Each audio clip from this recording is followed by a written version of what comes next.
Сайн бацгаана уу? Та бүхэндээ шинэ BMW үгэн зүгээс шинэ оны мэндийг хүргэе. Шинэ оны анхны бичлэгээрээ уулзж байгаадаа баяртай байна. За өнөөдөр бүгдээрээ Францын зүүн бүс нутагт байх Безонсон хэмээх хот руу явцгаана. За Швейцарын хилтэй ойрхон оршихын Безонсон хотод өвлөн хатуу ширүүн хүүдэн уур амьсгалтай. 2016 оны 12 дугаар сарын 4-өөс 5 шилжих шөнө яг л ийм хүйтэн бараан шөнө байлаа. Их сургуулийн дотор байранд бүх зүйл нам гүн байх бөгөөд оюутнууд гүн нойрондоо умсан байв. Өөрийн 3 цаг 20 минутын өмнө гинт аимшигтэй хашгираа хүчтэй дуу чимээ тэднийг бол сэрээсэн. За нэгэн англи оюутан найзтай бол би маш их айж байна. Яг хин нэгнийг алж байгаа юм шиг аимшигтай дуу сонсогдлоо гэж мессеж бичсэн байдаг. Өөр нэг оюутан коридорт юу болж байгааг шалгахаар гарсан ч гэсэндээ энэ аимшигтай орилон яг хаанаас гарч байгааг тодорхойлж чадаагүй. За энэхүү жимээг 10 гаруй оюутнууд бол сонссон бөгөөд энэ нь цагдаа дуудлага өгөөгүй байдаг. За өглөө болж их сургуулийн хотхонд амьдрал өрдийнхөөрөө үргэлжилсэн. За оюутны байрны 106 дугаар өрөөнд амьдардаг 21 настай Япон оюутан Наруми Франц хэлний хичээлдээ бол ирээгүй бөгөөд ангийнх нь баг зэрэг гайхаж санаа зовж байсан. За Наруми бол хичээнгүй, нямбай, хичээл тасалдаггүй, хизээч мэдэгдэлгүйгээр алга болох оюутан биш байсан. За 12 дугаар сарын 5-ны даваа гарагийн орой Нарумигийн найз залуу Ахжууг Дэл Пиколо гэх нэг найзтайгаа түүнийг сураггүй байгаад нь санаа зовж өрөөнийх нь хаалгыг тогсон ч хариу бол өгөөгүй.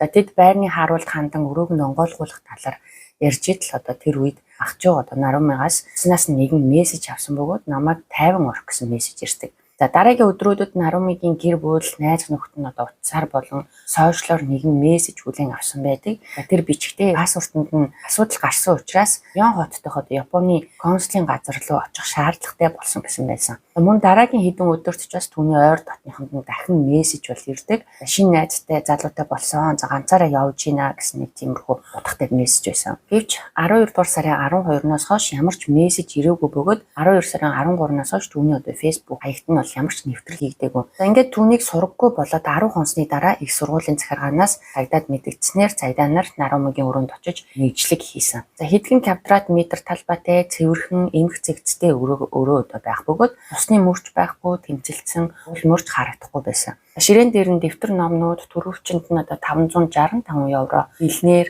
мөн түүний компьютер, өвлийн пальто, ороолт, гутал гэдэг нь бол байсан ч гэсэн зарим нэг зүйл байхгүй байсан бөгөөд түүний чемодан, хүнжил, паспорт мөн гар утас нь бол алга болсон байсан. Мөрдөгчд шаардлагатай сорц дээжүүдийг авч зарим эд зүйлсийг битүүмжилж шинжилгээнд бол илгээдэг. Мөрдөгчд гэрч хайх зарыг хот даяар тараасан ч харамсалтай нь 12 сарын 4-өөс хойш энэ Нарумиг хараагүй нь батлагддаг. Мөрдөгчд эхлээд Нарумигийн одоогийн найз залуу Ахжуугт анхаарлаа хандуулдаг. Тэр бол Франц оюутан бөгөөд Нарумиг алга болсон шөнө түүнтэй хамт бол байгаагүй. Ахжууг Нарумитай хэрхэн танилцсан, ямар харилцаатай байсан, мөн түүнийг өөрөөсөө салсан байх гэж бодож байснаа ярьж, түүнчлэн Нарумигаас ирсэн санаа зовоосон түүний зан чанарт тохирохгүй мессежүүдэд эргэлзэж байгаагаа бол хэлдэг. Дээрээс нь Нарумигийн хуучин найз залуу Никологийн талаар яриад Наруми түүнээс айдаг байсан, учир нь хэтэрхий түрэмгийлэгч маш хартай хүн байсан гэд тэр Нарумигийн Facebook хаягийг бол хакерсан байх магадaltaй гэж бол хэлдэг. Ингээд мөрдлөг Нарумигийн утасны мэдээлэл тээврийн хэрэгслээр аагуур зортсон байж болох гэх мэтчихэд судалгаа бол явуулдаг. За түүнийг алга болсноос 2 хоногийн дараа өөрөөр хэлбэл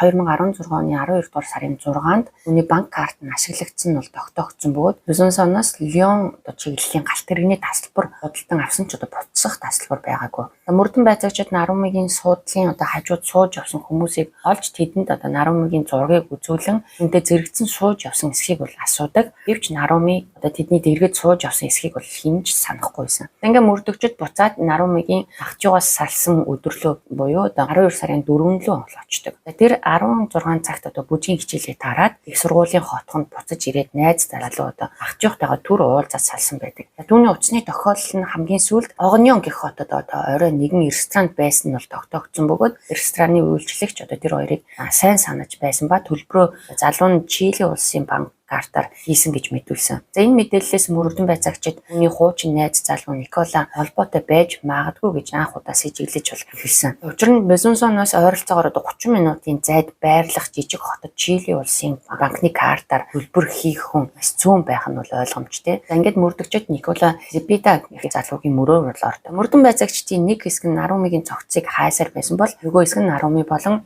Никологийн амьдралыг наривчлан судалж эхэлсэн. Наруми Куросаки 1900 1995 оны 7 дугаар сард Японы Токио хотод төрсөн тэрээр 3 охинтой айлын том охин байв. Эцэг хэн чинэлэг хүмүүс байгаагүй ч Наруми сурлах сайтай, онц сурдаг байсан бөгөөд өөртөө итгэлтэй, аз жаргалтай, эрч хүчээр дүүрэн охин байсан. Наруми олон мөрөөдөлтэй байсан бөгөөд аялах дуртай, дэлхийг танин мэдхийг хүсдэг байжээ. Түүнийг ойр дотных нь үргэлж инээмсэглэдэг, гэрэлтсэн, үлгэр жишээж охин гэж тодорхойлдог. Тэр хүмүүстэй маш нээлттэй, хайрцагтай, гэр бүлтэйгээ дотн, ялангуяа ээж болон хоёр дүүтэйгээ бол ойр нэгт холбоотой байсан. Наруми бол хийсэн бүх зүйлдээ сайн байдаг нэгэн. Тэр зөвхөн хичээл сурлахтаа төдийгүй хичээлээс гадуурх үйл ажиллагаандаа ч бас маш сайн байсан. Жишээлбэл төгөлдөр хуур, тоглох, бүжиглэх зэрэгтэй бол маш гаргууд. Тэр Кубагийн их сургуульд сурдаг байсан бөгөөд энэ сургуульд бас Никола Зебеда Контрагас гэдэг бизнесийн чиглэлээр сурдаг Чили улсын оюутан байсан. Никола нэлээд чинэлэг гэр бүлээс гаралтай, за түүний аав нь Чилийн томоохон утасны оператор болох Movistar компани удирдах албан тушаалтнуудын нэг байжээ. 2014 оны 10 дугаар сард энэ хоёрын анхны уулзалт их сургуулийн кампуст болсон ба тэд албан ёсоор 2015 оны 2 дугаар сард эрхэж эхэлсэн байна. За удалгүй Наруми гэр бүлдээ Николаг танилцуулсан байна. 2015 оны 9 дугаар сард Никола Нарумитэй Чилид бол аялангаа өөрийн найз бүсгүй гэж гэр бүлийнхэндээ бас албан ёсоор танилцуулсан. За тэдний харилцаа бол жоохон токсик харилцаа байсан.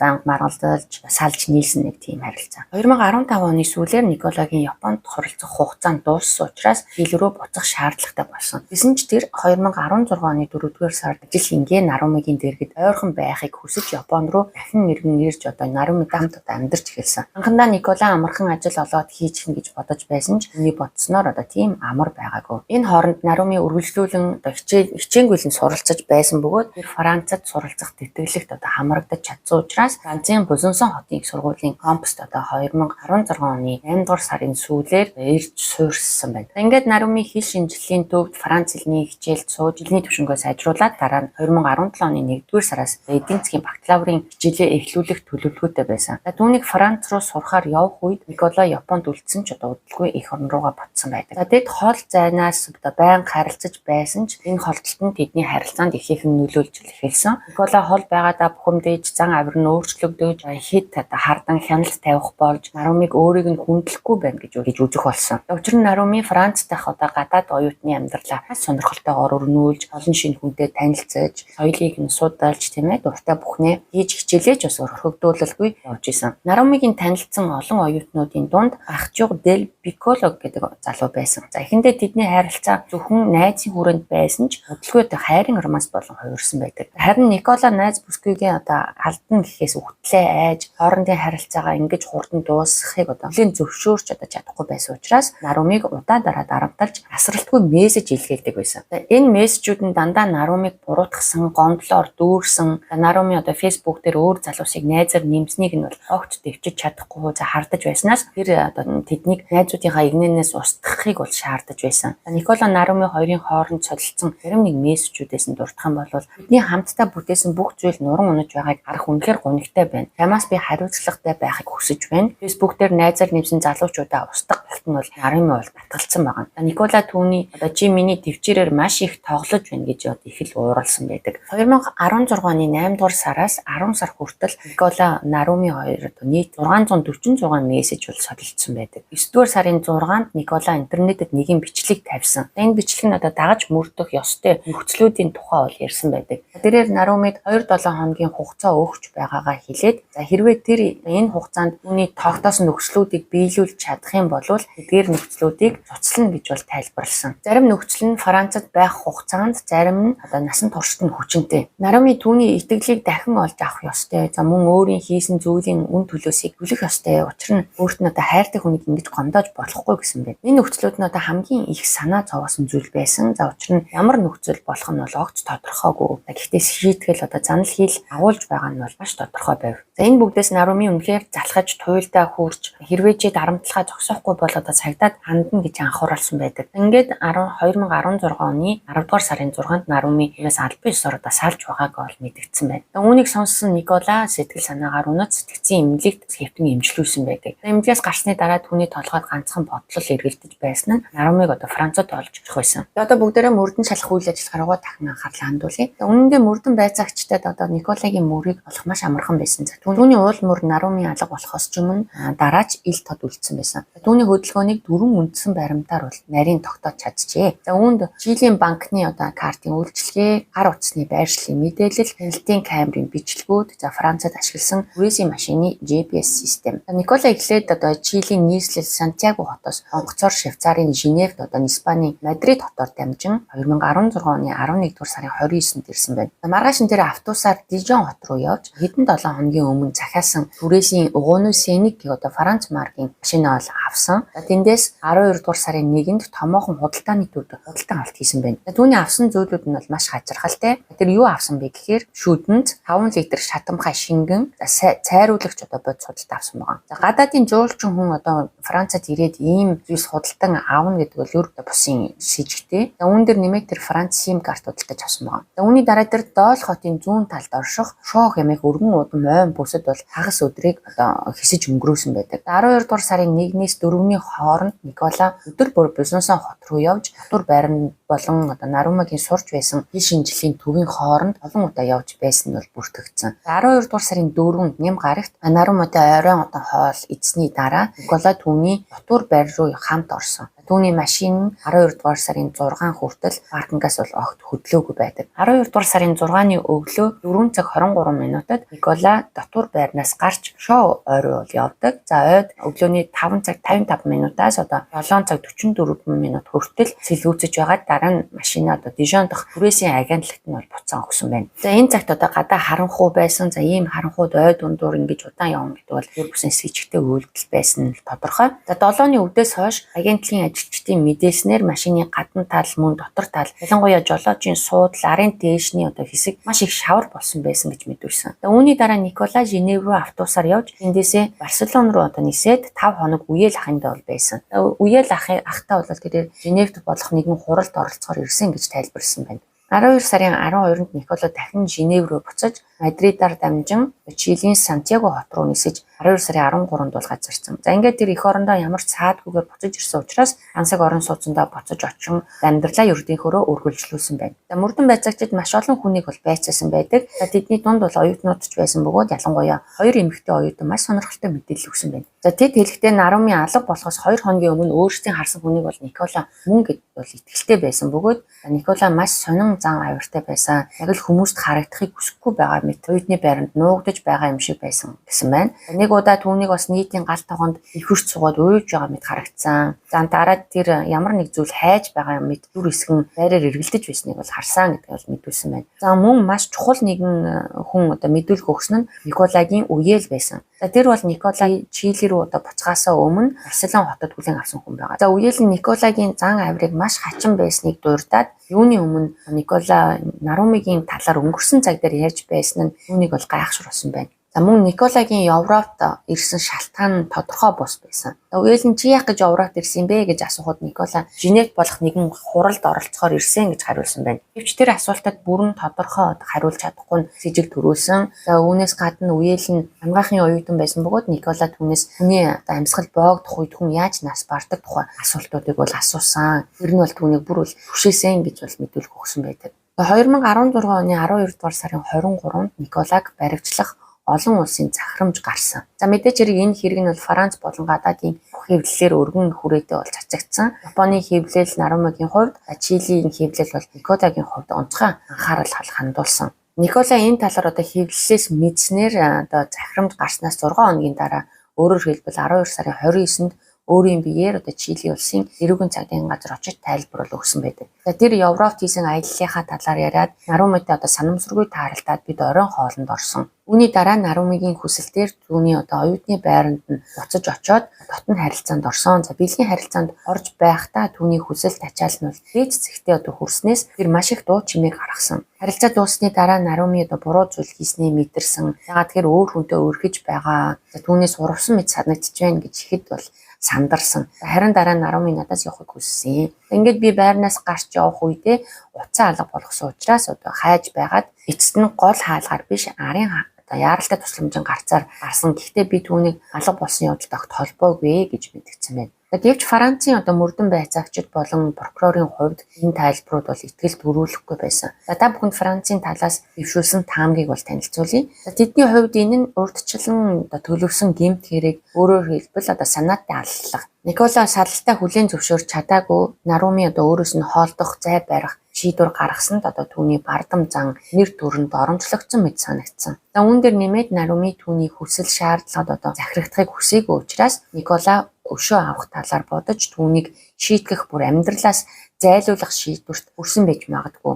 Ингээд тэр компас дээр анзаарагдaltaгүй ирж газрын байршил, Нарумигийн өдөр тутмын дадал, мөн хаан камергүй урдчлан тандаж судалсан. Дараа нь тэр санамсаргүй мэт харагдах уулзалтыг Бозонсон дах компас дээр зохион байгуулж хоолнд орохыг санал болгон ярилцаж ойлголцохыг хүссэн. Дараа нь ямар нэг шалтгаанаар Наруми түүнийг оюутны байранда хамт орохыг зөвшөөрсөн байж магадгүй. Тэнд Никола харилцаагаа сэргээх эсвэл шинэ нөхцөл тулгасан байж болох бөгөөд Наруми үүнийг эрс татгалцсан байж магадгүй. Нарумигийн өгсөн тэр хариунд Никола урьдчилан бэлтгэсэн үйлдэлээ хэрэгжүүлж Нарумиг боомлж алсан байх магадлалтай. Ийм ч учраас сагдаа нар өрөөнд цусны мөр огт олоогүй. Харин Николагийн ДНХ өрөөний олон газраас илэрсэн байна. Мөрдөн байцаагчид дараагийн өдөр Никола Нарумигийн цогцтой хамт өрөөнд байсан. Тэр үед тэр цогцыг хэрхэн нуун далдлах уу гэж бодож шийдэл хайсан байж магадгүй. Иймээс Артур болон найзууд нь хаалга тогших үед Никола дотор нь байсан. Дараа Нарумигийн цогцыг хүнжилд ороогоод түүний том чамдаанд нь хийсэн. Наруми жижигхэн биетэй туранхаатвал чамдаанд багтах боломжтой. Тэгээд тэр чамдааныг түрээсийн машиндаа хийж артлын аварын яаралтай гарцаар гарсан байна. Яагаад гэвэл аварын гарцын хаалган дээр ямар ч хяналтын камер байдаггүй мэн. Дараа нь тэр өмнө нь тандаж судалсан шоо гэх ойруу явж өмнө нь худалдаж авсан шатамгай бодсор цогцыг нь шатаасан эсвэл чамдаантай хамт улсан байж магадгүй. Үүний дараа Никола Нарумигийн гар утсыг авч мессеж илгээсээр өөрөө явсан мэт сэтгэл төрүүлэхийг хичээсэн гэж үздэг. Энэ цагдаагийн эрен сурвалжлах арга ажлыг удаашруулах зорилготой байсан гэсэн. Эдгээр нь бол мөрдөн байцаагчдын дэвшүүлсэн хувилбар. Үнэхээр ч эрен хайх ажиллагаа бол эхлэх үед Никола Алидийн жилийн улс руугаа ботсон байсан байна. Хэдэн хоногийн дараа Нарумигийн ээж жил рүү явж охиныхоо ямар нэг мөрийг олохыг оролцсон ч харамсалтай нь ямар ч үр дүн гараагүй. Үүний зэрэгцээ Францад асар том хэмжээний эрен хайх ажиллагаа явагдсан байдаг. 2016 оны 12 сараас 2018 оны 7 дугаар сар хүртэл нийтдээ 1500 гаруй цагийн хайгуул мөрдөн шалгалт хийгдсэн бөгөөд энэ хайгуул нь өвсөн дундаас зүй хайхтай адил байсан. Мөн Бозонсон хотын бүх хог хаягдлыг шигшиж шалгасан нийт 20 тонн хог шүүх эмч нарын оролцоотойгоор шигшсэн ч ямар ч үр дүн гараагүй бөгөөд Нарумигийн цогцос эцэст нь олдоогүй. 2017 оны 1-р сарын 25-нд Францын хууль зүйн яам Николаг түр хугацаанд баривчлах болон шилжүүлэн өгөх тухай аль бие усны хүсэлтийг Чилийн засгийн газарт гаргасан байдаг. Харин 2 сарын 3-нд Чилийн дээд шүүх нотлох баримт дутуу гэсэн шалтгаанаар хатгалсан байна. Үүний оронд түүнийг 2 сарын хугацаанд Чили улсаас гарахыг хориглох шийдвэр гаргасан байдаг. Францын прокурор мөрдөн байцаагчид Чили улсад очиж Николаг яллах дүгнэлтийг наривчлан танилцуулсан байна. Ингээд с 'эгтнийг шилжүүлэх хүсэл дахин гаргаж 2020 оны 5 дугаар сард хэрэг явдлаас 4 жилийн дараа Николаг Чилийн эрх баригчид анх удаа албан ёсоор байцсан байна. Энэ үед түүний хувилбар бага зэрэг өөрчлөгдсөн. Тэрээр 12 дугаар сарын 4-өөс 5-ны шөнө түүнийг шууд яв гэж хэлээгүй, харин 12 дугаар сарын 5-ны даваа гарагт бүтэн өдөржингөө бол хамт байж байгаад 6-ны өглөө Нарумигийн хүсэлтээр явсан гэж мэдүүлсэн байна. Эцэст нь урт хугацааны хууль зүйн тэмцлийн дараа 2020 оны 7 дугаар сарын 23-нд Никола Франц руу шилжүүлэгдэж албан ёсоор яллагдагчаар татагдан түр хорих ангид хоригдсон. Үүний зэрэгцээ Никола сэтгэл зүйн үнэлгээ хийгдсэн байдаг. Сэтгэл судлаачид түүнийг ямар ч өрөвдөх сэтгэлгүй, өөрийгөө хит өндрөөр үнэлдэг, өөртөө тулгарсан асуудлыг хүлээн зөвшөөрөх чадваргүй, ер нь бол нарцисс үзэлтэй, хүчирхийлэл үйлдэх магадлалтай гэж дүгнсэн байна. Гэсэн ч нэг сонирхолтой баримт илэрсэн нь Наруми Францад ирээд Никола Чили руу бүрэн мөсөн буцсны дараа тэр дор хаяж 4 удаа сэтгэл зүйчд хандсан байсан байна. Гэхдээ Никола үзүүлсэн тоогоо багасгаж худлаа хийсэн нь тогтогдсон. Харамсалтай нь эдгээр уулзалтууд нь Чилид болсон учраас хувь хүний нууц тэр тусмаа эмнэлгийн нууцын улмаас юу ярьсныг нь мэдэх боломжгүй болсон. Түүний шүүх хурал 2022 оны ихээр болохоор товлогдсон байна. Энэ бүх хугацаанд Никола эхнээсээ дуустал бүхнийг өгөөсгсээр л байсан. Ингээд 2022 оны 3 дугаар сарын 29-нд түүний шүүх хурал Бозонсон хотод эхэлсэн. Энэхүү хэрэг нь бол олон улсын шинжтэй тул онцгой зохион байгуулалттайгаар бол болсон. За үүнд одоо шүүхийн бүх яриаг Япон одоо 3 орчуулагч, Испани 3 орчуулагч бол зэрэг орчуулсан байдаг. За шүүхийн танхимд Франц, Япон, Чилийн цагийг харуулсан одоо 3 цаг байрлуулсан. Гадаадаас олон гэрчийг онлайнаар байцаасан. За үүнд бол Токиогоос 10 хүн, Сантьягогоос 2 хүн, Атлантаас 1 хүн бол оролцсон байна. Мөн сэтгүүлчид болон олон нийтэд зориулсан 2 нэмэлт танхим нээж шүүх хурлыг бол том дэлгэцээр бол шууд дамжуулсан байна. За с 'ижигтнийг одоо Парисын маш туршлагатай өмгөөлөгч бол өмгөөлсөн байдаг. 2022 оны 4-р сарын 12-нд Никола Наромыг хөнөөсөн хэрэгт одоо буруутай тооцож 28 жилийн хорь хайл бол оногдуулсан байдаг. Үүний дараа Никола давж заалтсан бөгөөд түүнийг 2023 оны 2-р сарын 21-ээс 3-р сарын 10-ны хооронд одоо дахин шүүхээр товлогдсон байсан ч энэ хурал нь бол төлөвлөсөн шигээ олоогүй. Учир нь Николагийн өмгөөлөгч шүүхэд загтал илгээсэн байсан бөгөөд түүний үйлчлүүлэгч